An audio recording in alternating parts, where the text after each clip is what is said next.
to The Favorites, the podcast presented by Bet365. We are part of the Action Network. I am Chad Millman, Chief Content Officer of the Action Network. We are already to the end of the March. It's been a wild month. We've got Academy Awards that we discussed. We talked March Madness. We sat down with NFL Pro Bowler, fellow podcaster, Chris Long.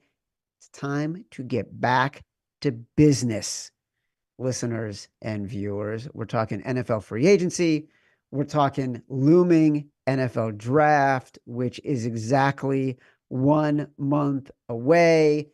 How is all of this impacting power rankings in the league? How we're thinking about betting the league, whether it's Super Bowls or divisions.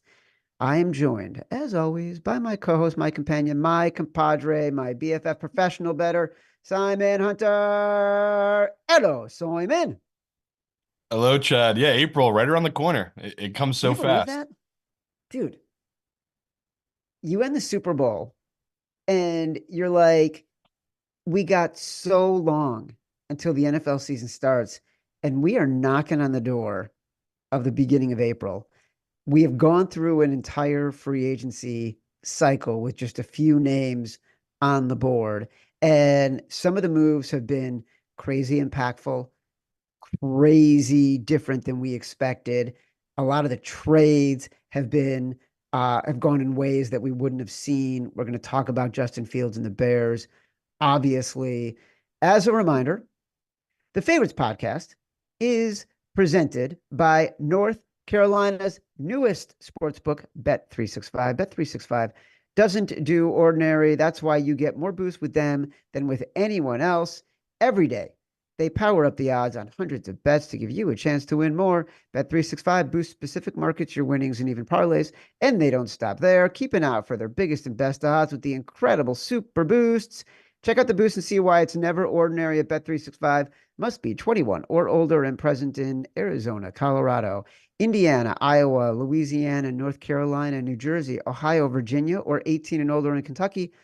Gambling problem, call 1-800-GAMBLER or 1-800-BETS-OFF in Iowa. Terms, conditions, restrictions apply. If you're in North Carolina, take advantage of the best sign-up offers at Bet365 and across every sportsbook. A link to all those offers can be found in this episode description. Check out that link in the episode description. As a reminder, catch every episode of The Favorites live on YouTube. If you are enjoying on YouTube right now, you have zero reason not to click the like button and subscribe to the Action Network YouTube page. All right, one thing to say, Simon, we do want to talk about this a little bit.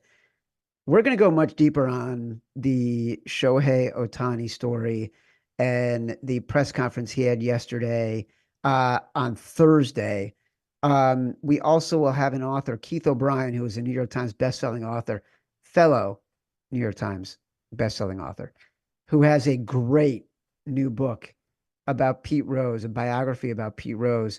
There is a story on the Action Network site today that Keith O'Brien wrote, pulling news from the book that explains MLB was onto Pete Rose and his gambling habits and the concerns they had about his gambling habits 11 years before everything came to light about what he was doing to bet on baseball. Keith is going to be on the show on Thursday. Simon, I know we want to dig into this story so badly. Yeah, and I'm cool with waiting. Like you said, the more time we wait, the more information we get. So I'm good with it. Every day that's gone by, you get more information, and yeah, pretty shocking story. And I think you know my view on it, where my life in media is one life, and my life in sports betting, dealing with bookies and not the most, desirable people, is just part of my job. And, I'm always hearing rumors, Chad. Like I told you, I'm always hearing rumors, and I don't believe it either, a lot of this stuff. And I will say with the Ohtani stuff, they did mess up at the beginning. Again, we'll talk more about it. They messed up at the beginning, but I do think him playing it now, that the dude's just big time liar. His you know, interpreter is a big time liar, and that Ohtani just playing dumb and he had no idea what's going on. I'm with it. That's the move. If this interpreter is willing to fall on the sword, play this card. This is the move. Because I don't think they did realize that they were indicting themselves, right, with the original way they were going. So, Ohtani's camp, he's got a ton of money. He's got smart lawyers. The right people stepped in and they're correcting the thing. But just again, really quick, if you're naive enough to believe a bookie will be cool with fronting someone 500K that is an interpreter, you're just lost. You don't understand how this works. So that's all I'm going to say on it. But yes, people in the media, they are saying that yes, that's what happened. Is this? It's all this interpreter. So that's what we have to go on as we are sitting here in late March, Chad. Fronting 500K for an interpreter making 300 grand a year. Yeah. By the way, not just that, the fact that the wires move from Ohtani's account in September, October, Yeah. his people didn't see this. His financial advisors Yeah. Yeah, didn't I know. see this. There was nobody tracking this, that it might have been untoward. So we can listen to the press conference. We can hear what they're saying. We can, say, all right, it took them 24 to 48 hours, but they got their story straight. I will be very curious to see if the industrious journalistic community in sports continues to pursue this. I mean, ESPN, Tisha Thompson has done an amazing job breaking this story. I will be very curious to see what the reacts is, and we'll have Keith O'Brien on Thursday to talk about Pete Rose and what he learned, and connections and lessons that can be made to the current situation. Because certainly this guy, Keith O'Brien, who wrote this book, Charlie Hustle, which is great, out today, has insights into betting and baseball that most people don't have. There are three things we want to do today, Simon.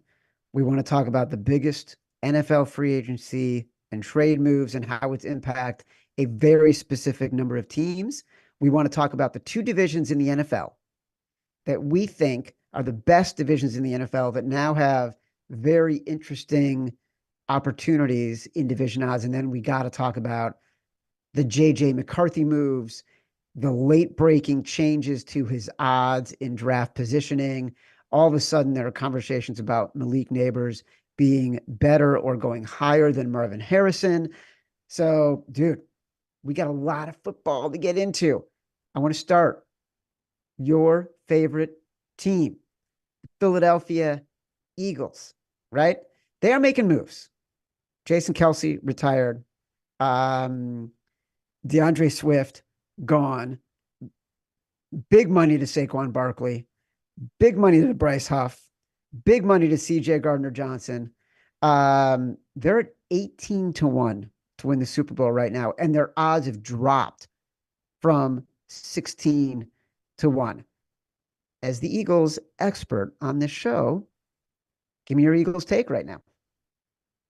I love it. I love the moves they made and what they're doing, but we talk all the time. It's like you need a lot of luck in this thing, and the teams that win in March tend not to be the teams that win the following year in February. So take it all with a grain of salt. It's like a lot of these moves I would not have made. I didn't think Howie would make either, but Howie's trying to evolve, and I talked to people within the organization, and it's not blatantly saying they're taking the 49ers game plan, but they're looking at that, okay, the NFL has shifted in a way that if you do have that dominant running back with a great blocking scheme, it can be a game changer to an offense when you have something that can control like that. So obviously no one can replicate Christian McCaffrey, but we don't know the ceiling of Barkley. Barkley's been behind a bad offensive line his entire career. So yeah, offensively, I love the moves, and defensively, it feels like Howie's not punting on defense a little bit, but he's definitely put a lot more resources into that offensive line and that offense itself than he has into the defense. So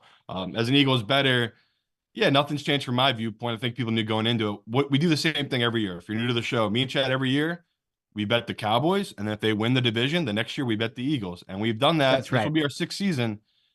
We're 6-0 on just doing this strategy, which sounds crazy, people, but that's just what this division is. It flip-flops. So, yeah, for long shots, we'll talk later in the season. If you want my chalk bet right now, I'm just blindly taking the Eagles. Eagles were 10-1 through 11 games last season and lost the division to the Cowboys. None of it makes sense, people. This division does not make sense. Every year, it flip-flops. So the Cowboys won the division last year. Now they'll play the first place schedule. You expect that to count as -2 games towards their win total. That gives the Eagles the bump to be able to steal this division because the difference between them is not that big. So you assume the Eagles will improve of what they did last year. The fact that they came in second in this division. So yeah, Eagles division, Eagles over 10.5 wins. If you want to make those bets, I'm on obviously both of them. Yeah. It's interesting you say that about Howie Roseman and the defense because they invested so many draft picks the past few years, right? In Jalen Carter, in Kobe Dean, in other people on the defensive side of the ball. Basically, anybody who played defense at Georgia eventually played defense for the Philadelphia Eagles. And it was the defense that sort of did them in last year. Right. And so to me, the key addition might not be a player defensively. And now Fletcher Cox is retired, and there's conversations about Hassan Reddick and what's going to happen with him. They added Vic Fangio as their defensive coordinator. And this is going to be a theme a little bit on this show today is the importance of coordinators and their ability to change what a defense was doing. And look, that defense last year and the offense both catastrophic, but the defense especially, Matt Patricia coming in the middle of the year, they never got better. No. They were flailing. And like that led to questions about Sirianni. And I think what we're seeing is sure, we want to get better on the offensive side of the ball, but we spent a lot of time on defense. Maybe it's the scheme and the coaching. Your take. I would say that's the hope, but it's also like, again, guys you named, Jordan Davis is another big guy we drafted in the first round. If he's overweight and he's not producing, that's a miss by Howie. And that's just how it is when you draft. And um, they still have a ton of cap money left, but Howie doesn't want to spend the linebacker position, which I understand it's a devalued position, but you're also seeing some of the best defenses last year, the Ravens, what they have, some of the best linebackers in football, what the 49ers have, some of the best linebackers in football. So I understand what Howie's trying to do, but it doesn't really make sense when there is a ton of money. He still has a ton of money. I think we're third or fourth most money left in cap, even though he spent all this money. He still could go out and sign another player, and he just didn't. So defensively, Chad, I think, yeah, they are hoping the scheme's a big deal. But even the year we went to the Super Bowl, that defense was really good. Obviously, they think they almost broke the record for sacks in a season in the NFL. Yeah. Um, but they played a zone-based defense. They basically did the same thing where they would give up tons of yards and then try to stop you in the red zone. That was the key to their success, right? Because the offense wasn't being stopped in the red zone. So they're getting touchdowns while their defense was holding teams to field goals. Sounds pretty simple. That's literally what their defense did. I think Howie's banking on that once again with Fangs here, where it's like, you know what? We're not going to have the talent. Let me try to overpower this offense, get as many the best players I can possibly get, and really stack this offense. And I'm going to try to go cheap here at linebacker and maybe safety for this defense, and that'll be the weakness of the team. So nothing's changed here. Like they really didn't address the safety position, didn't address the linebackers. Still think they're right there with the 49ers, but public perception, we talk all the time. In the public's mind, they're nowhere near the 49ers right now, just because the last time they saw them play, the 49ers absolutely dominated them. So that's just how it is in football. Yeah, look, consensus odds to win the Super Bowl right now. The Eagles are not close to being near the top of that No. particular. It's the Niners, the Chiefs, the Ravens, the Bills, and the Lions are the five teams that are 12 to 1 or less, just on the outside of that. And we're going to talk about them, the Bengals and the Eagles and then the Cowboys. But you're right. Like the problem is last year, think about who the Eagles are going to be playing against. Their Achilles heel was the middle of that field. They could not stop anybody in the middle of that field. What did the Cowboys do well? Through to the middle of the field, CD Lamb on those slants. What did the Niners do well? Timing patterns in the middle of the field. If Yeah. the Eagles cannot cover the middle of the field because they're not signing next caliber quality talent, I don't know how much Vic Fangio can do, but that is basically what they're relying on at this point. Last week, you asked me how I felt about Justin Fields getting traded for a 6th-round pick, conditional 4th round. Right now, he's going into the season as the backup to Russell Wilson Yeah. in the Steelers. What a fall for Justin Fields. And it bums me out because I love the guy. And I just thought he bought into Chicago. The fans loved him. To me, this was a clear indication of everything that we saw at the end of the year as Bears fans, his inability to execute within the confines of the offense. And you just look at that last game of the year, he could not move the ball down the field. He could not beat a depleted defense. He could not execute on the plays that would have given them a chance to win a winnable game. And I think everybody saw that. And what was so surprising to me is this week, Ryan Poles saying, yeah, we were really surprised the market for him wasn't as strong as we expected it to be, but everything was on the tape. Yeah, but it's also the money's just weird in the NFL where in what world is Trey Lance going for a 4th-round pick and Justin Fields is going for a 6th-round pick? Like, is a year difference that big of a deal?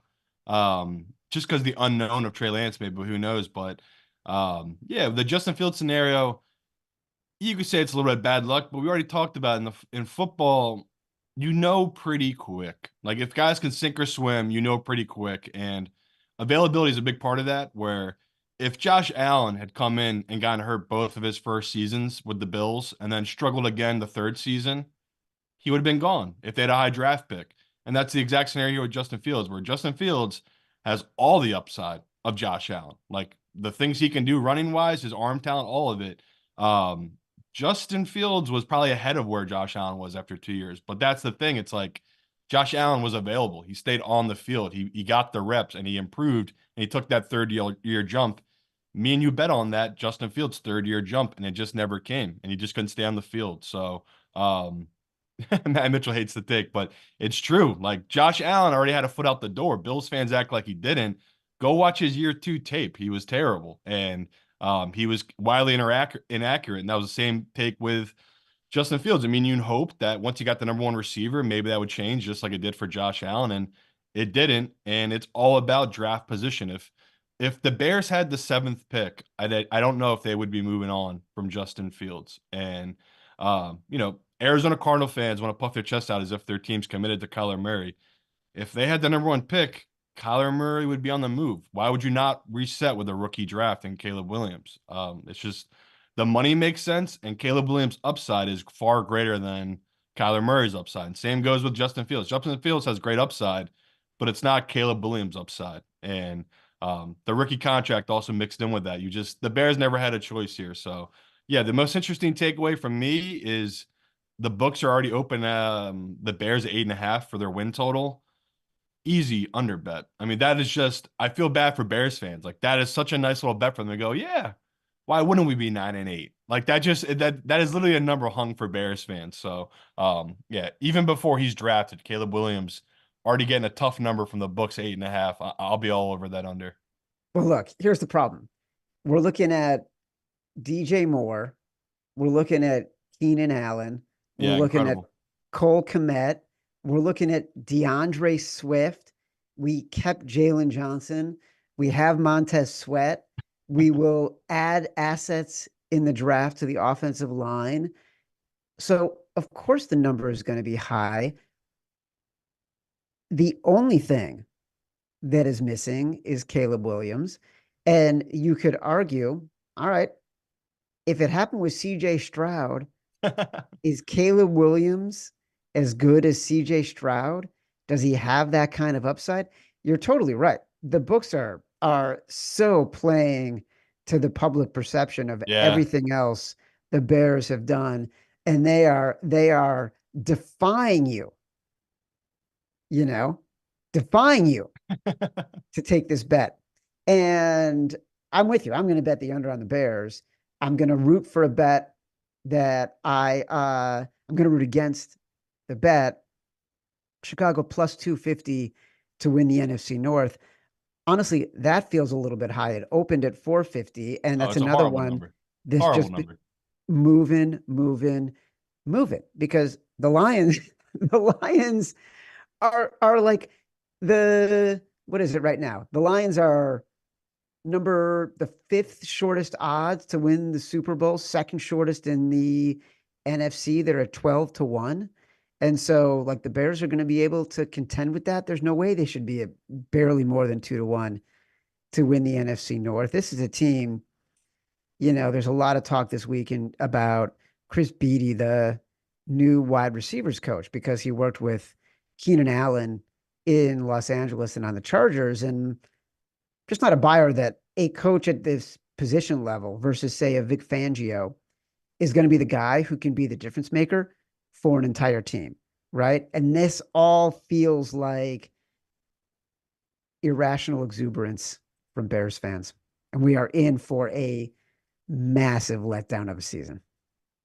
No, I think, if the kid shows you something, right? If he throws for 3,500 yards and 25 touchdowns and 15 picks, and you guys do go 7-9 or 8-9, I should say. That's a good year, right? The CJ season, I mean, if you go back and look, they had a ton of lucky breaks, and he played out of his mind, obviously. But it's a lot about that division, right? Like him being in a division that's a little weak compared to your division, where you are playing a good Detroit team. You are playing a team in Green Bay that are quickly becoming one of the most hyped up teams in all football because of Jordan Love. And even the Vikings, if they do take JJ McCarthy, like we're going to talk about later, or Drake May, whoever they get, I still don't think they're going to be a cakewalk for this Bears team Yep. with a rookie quarterback, especially when they're on the road. So, yeah, the excitement for the Bears fans is just the prospect of the future. That was what the excitement was with Justin Fields. It was like, oh, we might have somebody here.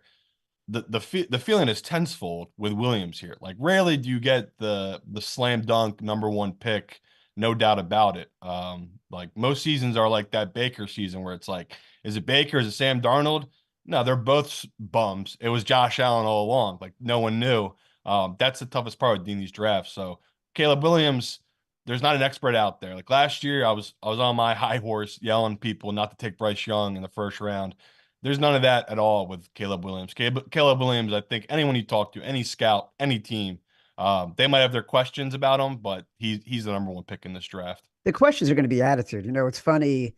I watched his post, of course, like I watched practically every throw from his pro day at USC, and he totally missed probably three or four deep balls, really pretty badly. And he went on Cowherd after with Colin and did a post pro day interview. And Colin first asked him about the deep balls, and Caleb immediately talked about missing the throws. He was disappointed in the throws. And then, which I was happy about. And then he started talking to him about, you know, being a running quarterback in the last year. You were scrambling a lot more. Was it the offensive line? Was it you wanting to scramble? And Caleb tried very hard to not throw his team under the bus. And so, very short, clipped answer, I don't want to run.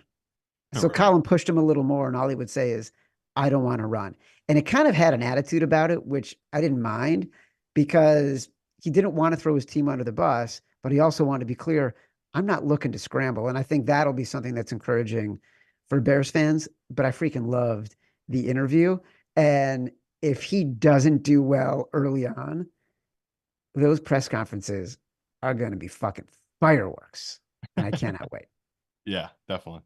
Um, Tennessee Titans. What the hell are they doing? They fire Mike Vrabel because they decide they want to rebuild. Then they sign Calvin Ridley. They sign Tony Pollard. They trade for L'Jarius Sneed. They had already added another defensive back. The signings say win now. The words say rebuild. And does any of it matter? Because Will Levis is the quarterback. Yeah, pretty crazy. And I like the moves if they were a more veteran team, but you're right. Like this is a lot to be banking on with Will Levis.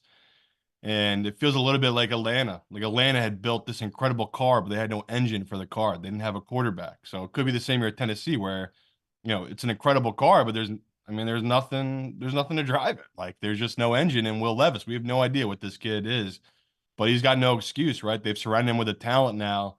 Hopefully they keep addressing the offensive line, and that'll be the key to their success. If he takes a second year step, that was a slam dunk draft pick. They could pull off a huge, run and win this division. But we talked about this. This division quickly turned from a joke to one of the toughest in all of football. The Colts are kind of left for dead here. We don't really know what to think of them with Anthony Richardson. But then you just look at the Jaguars in Houston. Like those are also teams that are like win now mode, pushing for championship. Like Houston's making moves where they know this is their window.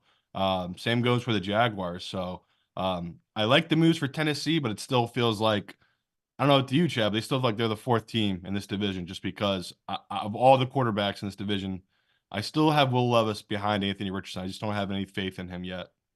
Yeah, he hasn't proven anything. Anthony Richardson in the few games that he played um, showed a playmaking ability that was beyond fly off your back foot, throw it as far as you can to DeAndre Hopkins and hope that he catches it. Yeah. Right? And his ability to get outside the pocket. Obviously, he was injured running the ball. That's going to be something that they need to take care of and pay attention to. But he was making all the throws that you needed to make in coverage, in tight coverage windows. They were accurate. It was short. It was medium. It was long. He was playing real professional quarterback, not sort of schoolyard. I've got a great arm. I'm just going to throw it to the fastest guy down the field.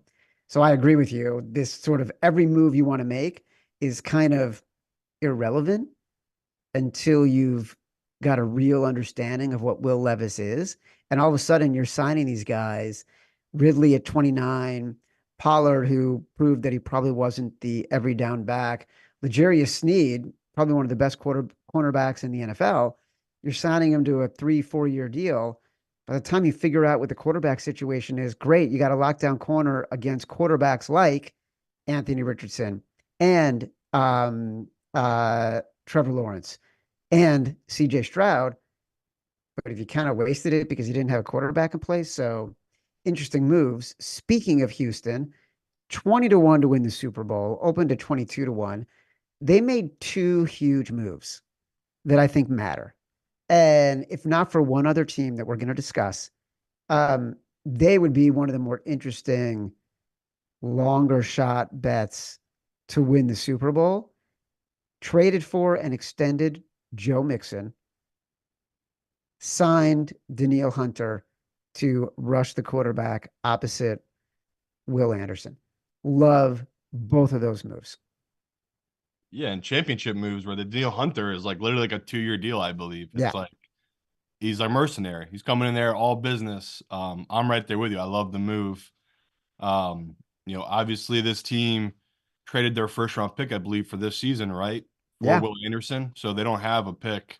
Not that big of a deal, obviously, because it'd been towards the back end of the draft, but they needed to address a lot of stuff in free agency just because of that, though. Like they need to go after and try to make moves here. So yeah, you're right, Chad. It's like the piggyback off the Tennessee team. I hope Tennessee struggles this coming year, because that means next year, if we like what we saw a little bit from Will Levis, we'll get a great discount on Tennessee next year. So obviously Tennessee's not on my radar at all this year. Same thing kind of goes with Houston here this year. It's going to be too much of a public team, too much love for this team.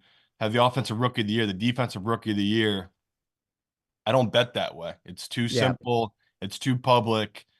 I'll look for value elsewhere, especially during the season if Houston gets out to a quick start. But you assume, which we see a lot, is after a quarterback plays for a full season, teams tend to adjust to it in the offseason and see what they like to do, and then they're able to kind of counter that for the upcoming season. Now, I don't know if there's a lot of things you can do to counter the God-given ability of CJ. He's incredible. He's an incredible passer.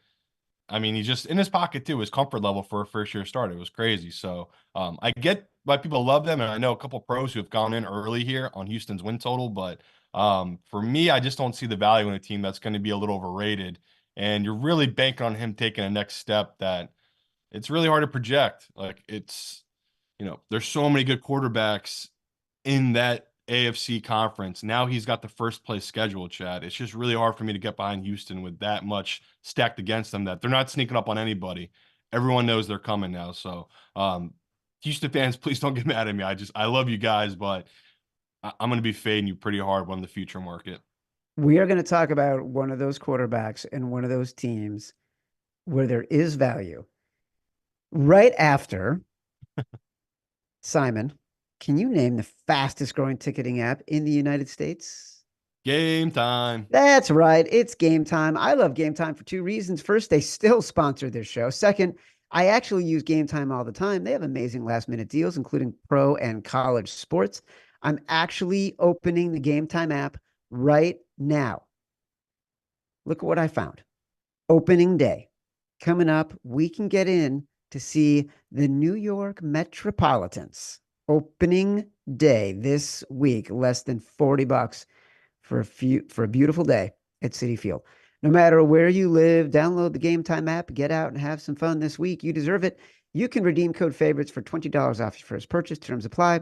Again, just download the Game Time app and use code favorites for $20 off your first purchase. Last minute tickets, lowest prices guaranteed. All right, I've been teasing it long enough. AFC North last year goes down probably as one of the best divisions in football in a generation. Each team went over their season win total. They went into the year with the highest season win totals of any division in the NFL. No team was below 8.5. They all went above their season win totals. This is a very interesting division. You could argue some of the moves have been highest profile, most questioned in the NFL free agency market this year. Baltimore, which decided not to run the ball against a defense that was willing to give them the run and lost the AFC Championship because of it, signed Derrick Henry at 30 years old. They let Patrick Queen, one of the core of that linebacking unit that you talked about earlier, walk to sign a big free agent deal with the Pittsburgh Steelers. Pittsburgh Steelers signed Russell Wilson for a very small deal, traded for Justin Fields. Could be a fun quarterback competition. They have new thinking when it comes to offensive strategy. Cleveland Browns are the Cleveland Browns. They haven't done much. They can't do much because they're wrapped up in Deshaun Watson. Then there are the Cincinnati Bengals. Going to interrupt this program right now. Full reminder that we are on the Bengals hype train. And I'm not going to lie. I bet the Bengals at 15-1 to win the Super Bowl. They're now at 13-1 in some books. So sixth shortest odds. This team's getting better just by getting healthy. You know what I mean? And they improved their defensive backfield. So Bengals 15-1, Bengals plus 175 to win the division. Simon, are we buddies on this? Yeah, I think we talked about that.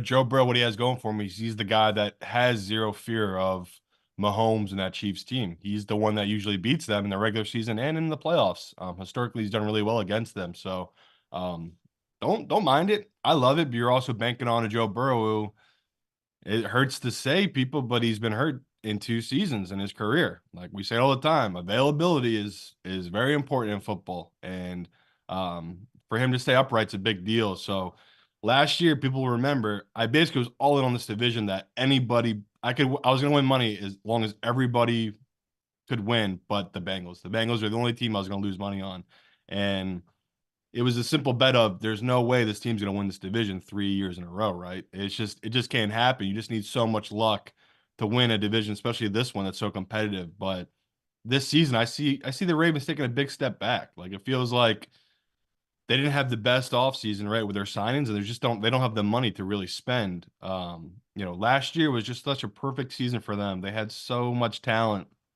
so many guys playing way above their head. It was just all there where you expect the Ravens to have a down year compared to the season before. So that right there, you want to give a leg up to the Bengals. But this division, like you just said, Chad, it's going to be really competitive. Like we still don't really know what Deshaun Watson is. We know he's not the old Deshaun Watson, but he had flashes where he looks like his old self. So it's really hard to project out the Browns. Same goes with Pittsburgh. Like, I like what the moves Pittsburgh has made here. I like the coaching hires they've made. Russell Wilson, I think they told him he was going to be the quarterback, and that's why they're playing it really nice in the media. But I think day one of spring practice, once they see Justin Fields out there with them, it's just different. It's different seeing a young 20-year-old moving compared to a guy in his 30s that's been around for a long time. So, it's all depends what Tomlin's looking for, but I think the upside of Justin Fields plays into that. So, really fun division. Like Chad just said, if you want to go boring chalk, I do like Chad's pick of the Bengals. I do think to me they're the best team in this division, but I'm probably going to talk myself into Pittsburgh. I'm not going to lie. I can't quit Justin Fields. I can't quit that Pittsburgh team and all the talent they have. So do not be shocked if I get sucked in. I haven't yet. I have not bet it yet. But I just know in myself, there's just so much I love about that Pittsburgh team. I think they have good value right now for this division. Well, look, Pittsburgh is 10 to 1 to win the division. Right. Yeah, no Uh, chance. But I just love the value. well, it isn't no chance. Look, it's not I like know. I know. there's no history here with Tomlin and his teams being competitive, no matter who the quarterback is, and no matter how bad the offense is. Just look at last year. Like they were in it. They were in it for the entire season. And he is unwavering in his confidence and his ability to build the team for the end of the year. And you'll see Justin Fields is a tantalizing talent. The coaches will see that. And who knows, maybe a different head coach and a different mentality will give him an opportunity to succeed in ways he hasn't before. I don't anticipate Russell Wilson is going to be a great mentor for him. It doesn't seem like that's necessarily the game that they're going to want to play. I don't find, by the way, the Bengals to be chalky. Plus 175. It's the second shortest odds in the division. So technically not chalky. But I do feel like the Bengals value at 15 to 1. You know what I mean, though. Everyone loves them. Who doesn't love the Bengals? What's not to love? Well, look, not everyone is talking about the Bengals as much as we are. Everyone is True. talking about the Lions. Everyone is talking about the Bills. Everyone is talking about the Chiefs. Everyone is talking about the Niners. No one is talking about the Bengals. Like the only people who are talking about the Bengals and saying, wait a second, this doesn't make sense. The Bengals are being graded as if Joe Burrow played last year and was just terrible. They're not being graded as if Joe Burrow was hurt literally from the time the season started and Yeah. never got healthy. And now this defense has gotten even better. So, and their coaching staff returns. So to me, there's just tremendous value in the Bengals right now. Love it. Damn straight. You love it. As a reminder, for the second time, you can catch every episode of The Favorites live on YouTube. For those enjoying on YouTube, don't forget to give us a like and subscribe to the Action Network YouTube page. All right. The NFL draft is 1 month away. Just today, JJ McCarthy news. A lot of buzz about him flying up the draft charts. A month ago on this show, we noted how Todd McShay, draft expert, catch him on Ryan Russillo's podcast, was hearing scouts loved McCarthy. So that was an early sign that there was starting to be buzz. And honestly, it feels like there has been more talk about McCarthy this week or last week. Jim Harbaugh saying he's the best quarterback in the draft. Everyone wants to figure out if he's sort of that underevaluated, tantalizing prospect. So this week, the odds on McCarthy to go number 2 have shrunk again, opened north of 20 to 1.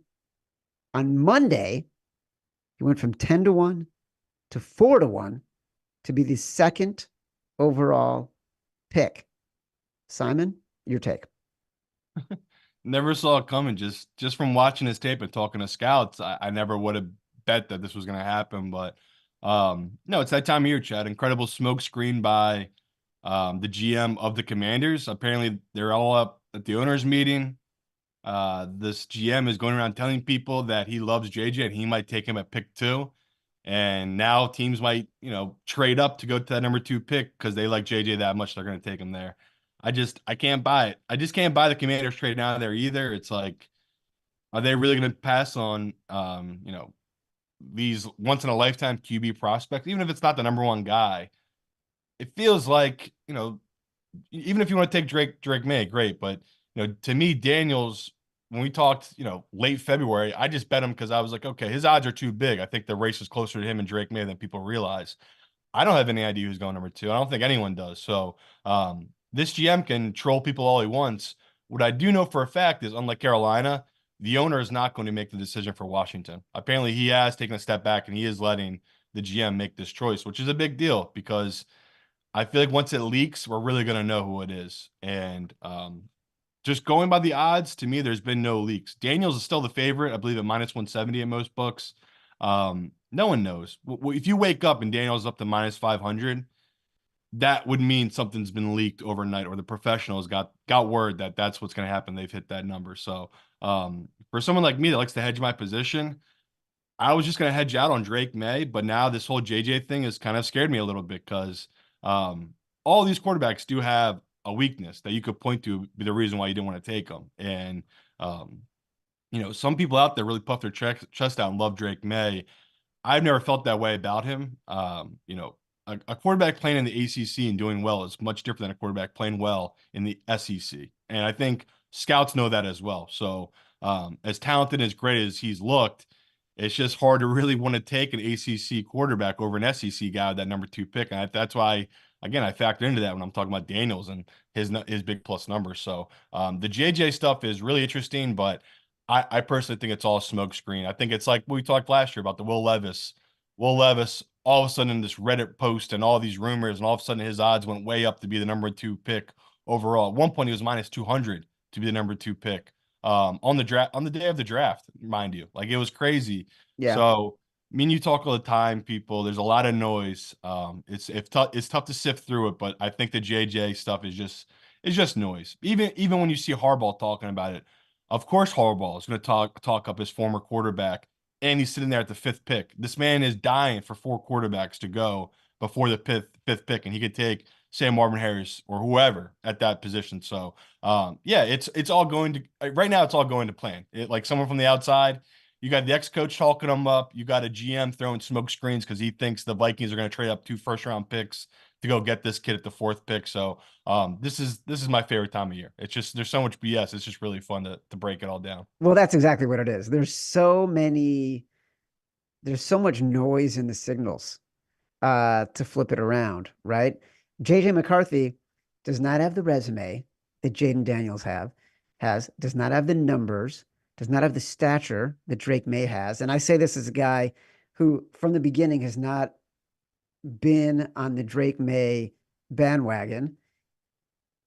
There's no reason for a conversation about him to all of a sudden be a top 2 pick. It is all conjecture, rumor. This is the time of year when NFL reporters, NFL GMs, NFL owners are all in the same place. They're gossiping, they're chit-chatting. Oh, I really like this guy. It's really interesting. I like the way he does this. And like, everyone wants to find something special that nobody else can see. In the entirety of American life, people believe in other people's superpowers and ability to see something that no one else can see. It's why people love bettors. They believe they can see the future. They think they have some kind of secret that nobody else has that allows them to see something and benefit from that power.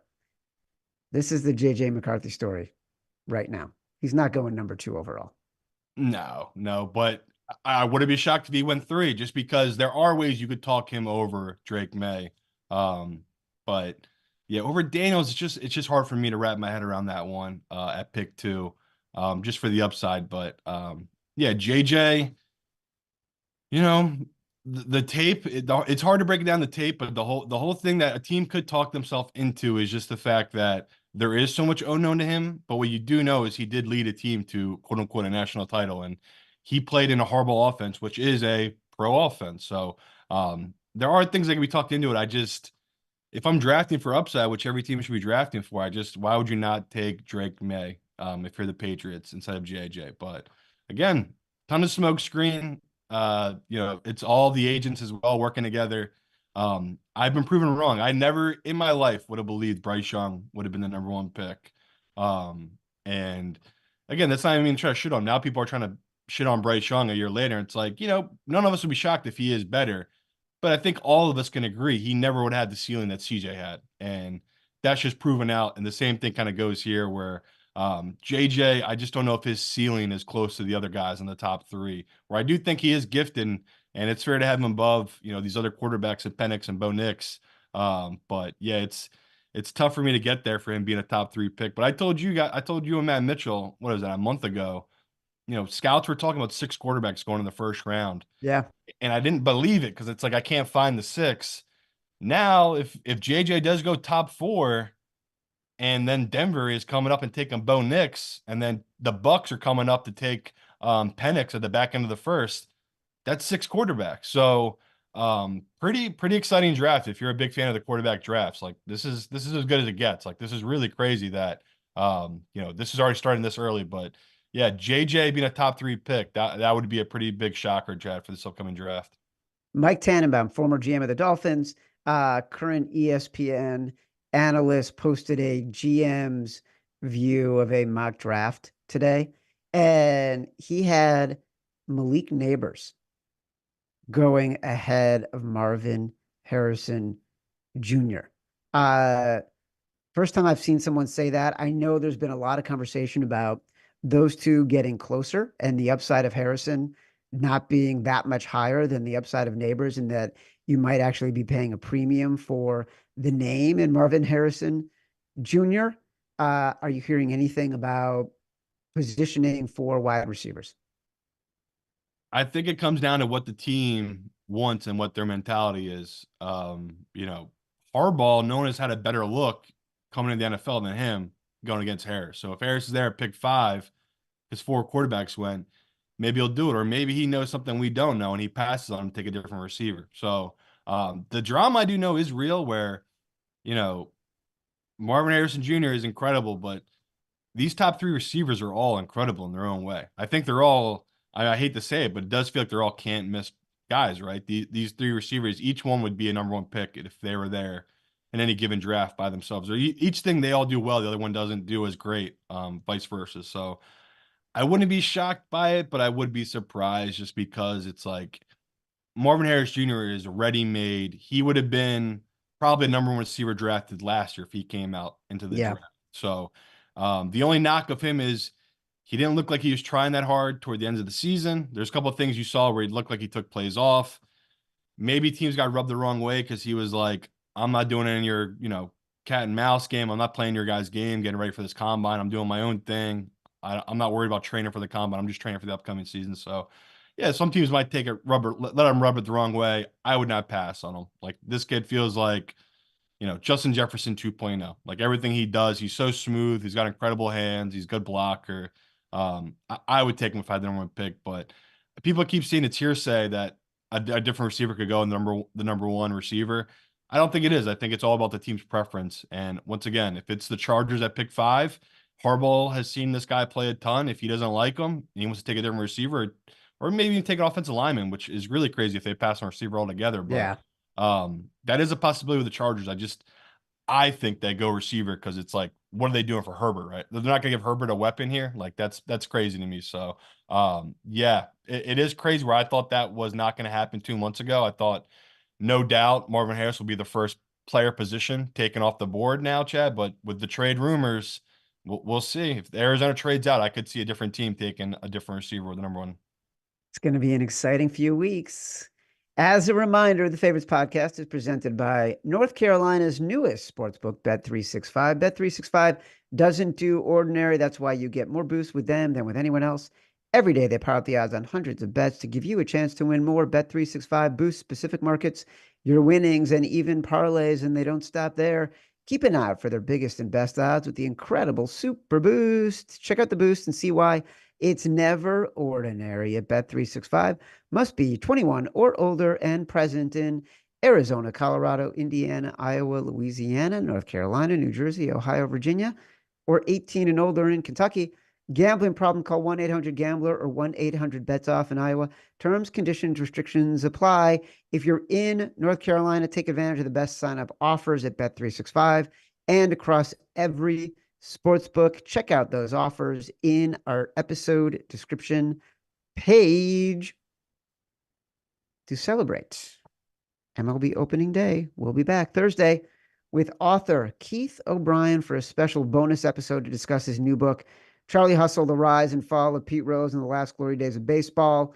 Lots of stuff to talk about related to betting. Like I said, Keith broke the news today on Action Network about the investigations into Rose long before the investigations we all know about that ultimately had him banned from baseball. Download us from Spotify, Apple Podcasts, wherever you get your pods. Rate, review, subscribe, leave us 5 stars, say whatever you want. Feedback is a gift. Until Thursday, love you.